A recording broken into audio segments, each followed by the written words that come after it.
So welcome to the first episode on this series, Next Exit.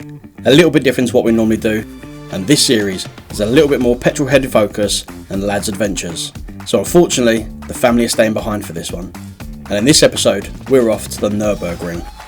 Every petrol-head's dream destination, so I was over the moon when my best friend Tom rang me up and invited me along. Tom and his friend Gaz from work had come up with this idea of doing a lads' road trip to the Nürburgring, do a lap or two around the ring, and head back home via a few scenic routes. So this was right up my street. So there's 3 cars in total going on this road trip.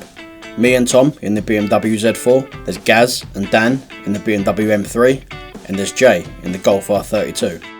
Now I hadn't met these guys before, I only knew Tom, so we all convened at the Eurostar car park and met each other for the first time.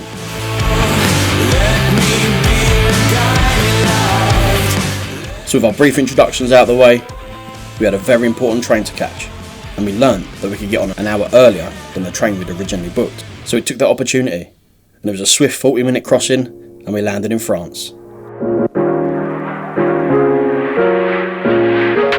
Now I know that this is a new series to the channel, but in fact, this was the first time I'd ever vlogged anything, and a trip like this, there was no way I wasn't getting the camera out for this.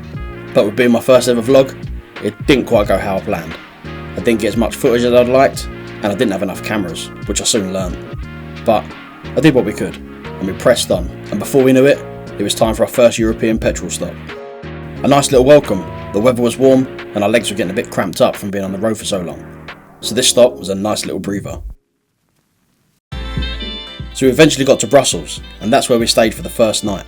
We covered a decent little distance, and got ourselves ready for another day on the road tomorrow. And like I said, I definitely didn't capture enough footage, so I didn't capture anything from our evening in Brussels. And to be fair, we got caught up in such a good social that I just didn't even think about filming.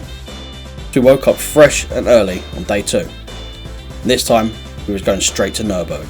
We hit the motorway once again and covered plenty more miles, just so we could get to the track at a semi-decent time.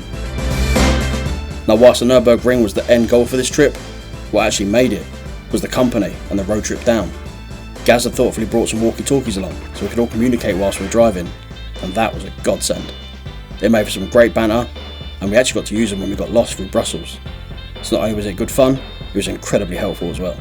And as we come off the motorways, we found out that the scenery just opened up and these roads were something incredible, and they eventually led us to our hotel where we were staying that night.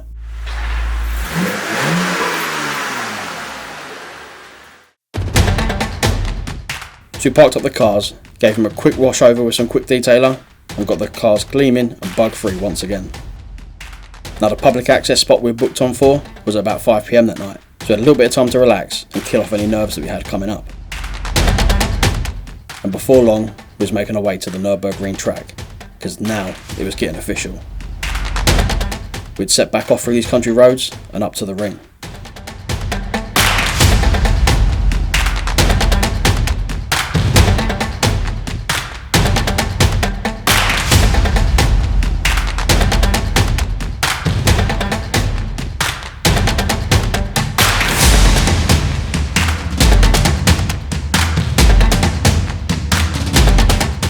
Before long, we saw that big famous sign.